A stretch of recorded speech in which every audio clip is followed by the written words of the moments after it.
మీ పిల్లలు ఫారెన్లో చదవాలనేది మీ కల? మీ కలను నిజం చేసే ఏకైక సంస్థ విదేశ్ కన్సల్ట్స్. నమస్కారం గురుగారు. శ్రీమాత్రే నమః. గురుగారు, ఏప్రిల్ చివరి వారం నుంచి ఆగస్టు వరకు ముహూర్తాలు లేవు, శుభకార్యాలు చేయడానికి పనికిరావు ఈ రోజులన్నీ అంటున్నారు కదా, ఎందుకని గురుగారు?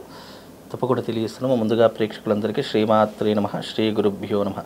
జ్ఞానినాంనపి చేతాంసి దేవి భగవతి హిసా బలాయ కృష్ణమోహాయ మహామాయ ప్రయశ్చతి.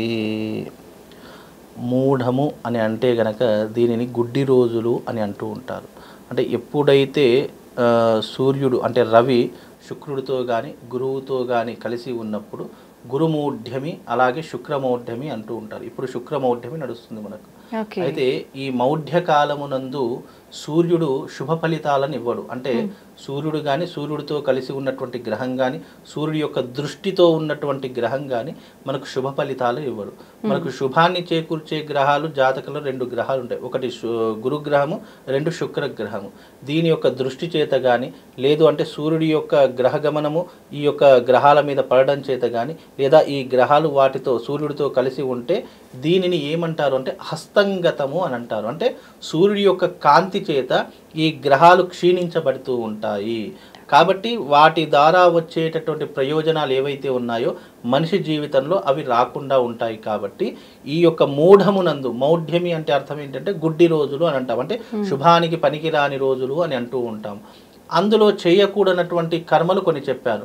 మొట్టమొదటిగా వివాహం చేయరాదు, గృహప్రవేశం చేయరాదు, శంకుస్థాపనాది ముహూర్తాలు చేయరాదు, అలాగే నూతన నామకరణం కానివ్వండి, అలాగే వస్త్రధారణ కానివ్వండి, ఇవి చేయకూడదు అని చెప్పేసి శాస్త్రవచనం చెప్పడం జరిగింది.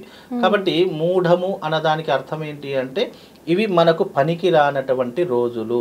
ఈ రోజులలో మనం ఒకవేళ ఏదైనా శుభకార్యం చేస్తే ఆ గ్రహం నుంచి వచ్చే, ఇప్పుడు శుక్రగ్రహం ఉంది, శుక్రగ్రహము దేనికి సంకేతము అంటే ఐశ్వర్యానికి సూచిక. అలాగే భార్యాభర్తల మధ్య అన్యోన్యతను పెంచడానికి సూచిక.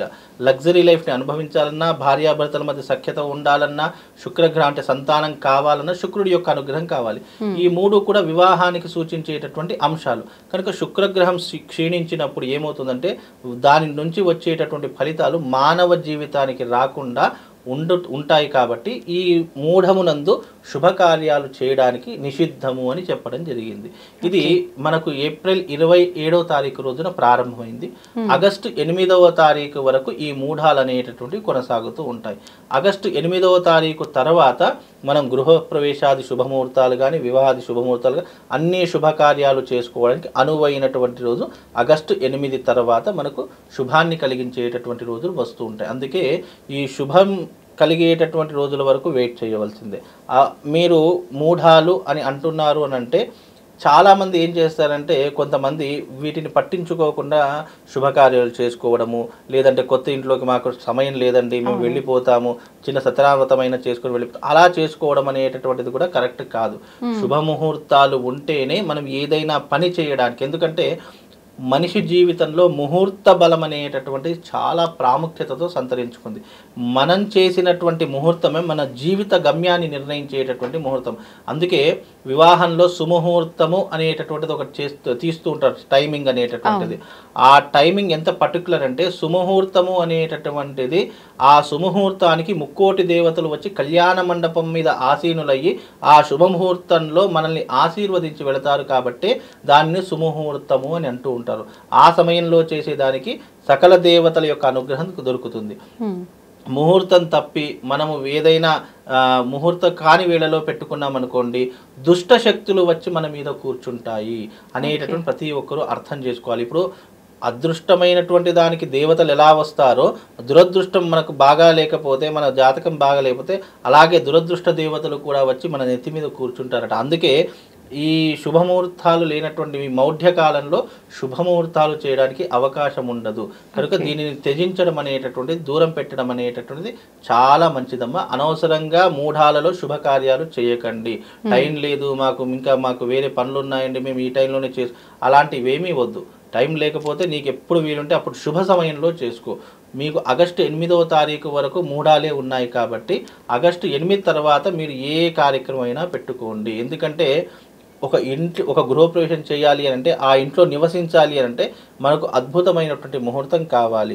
చాలా మంది తొందరపాటుతో ఏం చేస్తారు, సరే ముహూర్తాలు ఏం చేయండి, ఎవరినైనా పిలిపించిన వ్రతం చేసుకునో లేదంటే పాలు పొంగించుకొని వెళ్ళిపోదాం, తర్వాత పూజలు చేసుకుందామని చెప్పేసి చాలా మంది అనుకుంటారు.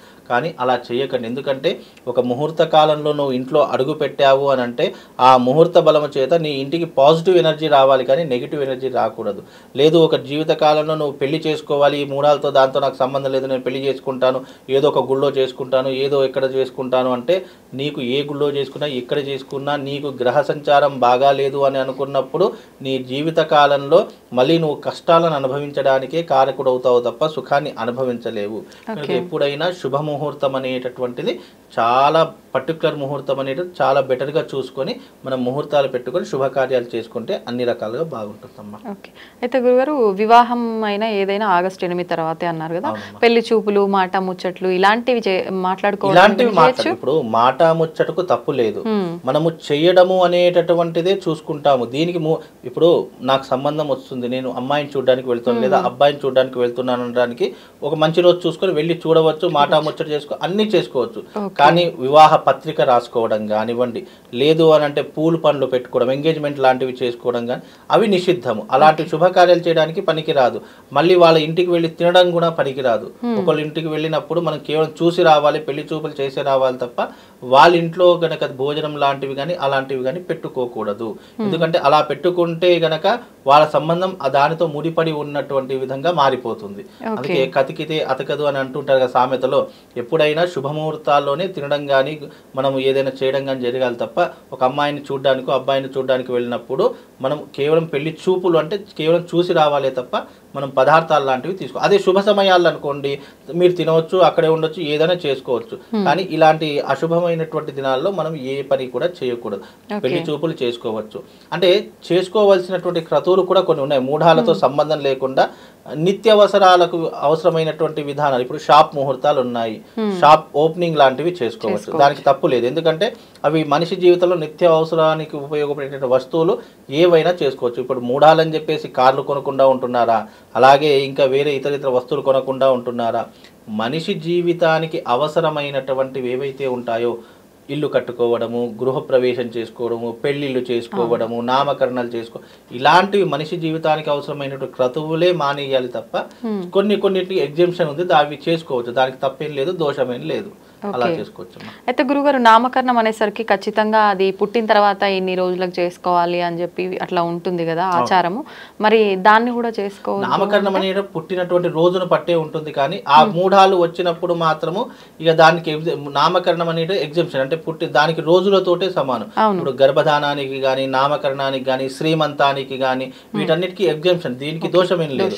కాబట్టి ఇవి చేసుకోవచ్చు, ఇవి నిత్యావసరము కాబట్టి దానికి రోజులతో లెక్క ఉంటుంది తప్ప మూఢాలతో లెక్క ఉండదు, శుభ అశుభాలతో లెక్క ఉండదు. కాబట్టి అవి చేసుకోవచ్చు. చేసుకోకూడదు మెయిన్ గా చెప్పాలి అంటే మూడే, ఒకటి గృహప్రవేశము, తర్వాత వివాహము, అలాగే ఈ యొక్క ఎంగేజ్మెంట్లు లాంటివి చేసుకోకూడదు. అలాగే శంకుస్థాపనలు అంటే భూములు తవ్వడం కానీ బోర్ పాయింట్లు వేయడం కానీ ఇవి కూడా పనికిరావు మూఢాలలో. కాబట్టి దీనికి కొన్ని పర్టికులర్ రీజన్స్ కొన్ని ఉన్నాయి. మీరు భూములు అమ్మడం కొనడం చేసుకోవచ్చు, దానికి దోషమేం లేదు. కేవలము పనికిరాని ఈ శుభముహూర్తాలు మాత్రమే పనికిరావు. అంటే దైవికానికి సంబంధించిన శుభముహూర్తాలు పనికిరావు. మళ్ళీ యజ్ఞయాగాదులు పనికొస్తాయి, శాంతి కర్మలు పనికొస్తాయి. అంటే శాంతి కర్మ మీన్స్ ఈ రోజున ఒక ఇంట్లో ఒక అబ్బాయి పుట్టాడు, ఒక మూలా నక్షత్రంలో జ్యేష్ఠ నక్షత్రంలో పుట్టాడు, అలాంటి శాంతులు చేసుకోవచ్చు. అంటే శాంతి కర్మలు, యజ్ఞయాగాదులు, శాంతి కర్మలు, దేవతలకు సంబంధించినటువంటి ఉత్సవాలు ఇవి చేసుకోవచ్చు తప్ప మనిషికి నిత్య జీవితంలో ఉండేటటువంటి శుభకర్మలు మాత్రం చేసుకోవడానికి ఈ కాలం నిషిద్ధము. అంటే ఆగస్టు 8 వరకు పనికిరాదు. ఆగస్టు 8 తర్వాత మీరు ఏ కార్యక్రమం అయినా చేసుకోవచ్చు అమ్మా. ఓకే, నమస్కారం గురుగారు. శ్రీమాన్.